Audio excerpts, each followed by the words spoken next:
तो चलिए दोस्तों, मैं आप लोगों के सामने फिर से बहुत ही सुंदर बेटी विवाह गीत लेकर आई हूँ। तो आप लोग लास्ट तक जरूर सुनिएगा और अच्छा लगे तो एक लाइक शेयर कमेंट करना ना भूलिएगा। तो चलिए मैं सुनाती हूँ आप लोगों को। एक दिन बेटी हो खेलना गईली, आमा उनकर जोहे लगली बाट। एक दिन बेटी हो खेलना गईली, आमा उनकर जोहेली बाट।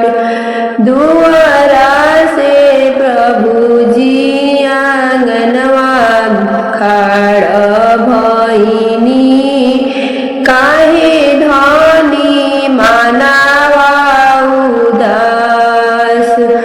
दुआरा से प्रभु जी आंगनवा खड़ा भइनी, काहे धनी मानवा उदास। आजू तोहरी बेटी हो खेलना गईली, तू उनकर जोहेलू बाट। एक दिन बेटी ससुरा चली जइहन, के कर जोहबू धनी तू बाट।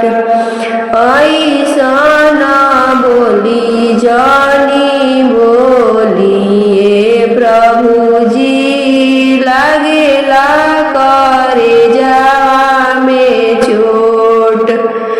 के करा के गोदिया सुताइब हमरो मोरे प्रभु जी, के करा जगैबो बिनुसार।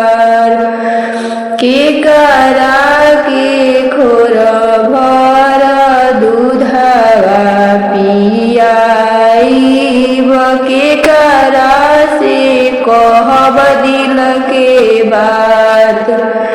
राम रसोईया में से निकलेली भाभी, सुनी सासु वचन हमार।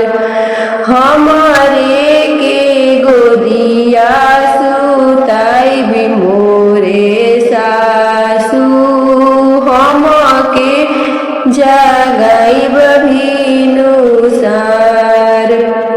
हमरे के खोर भर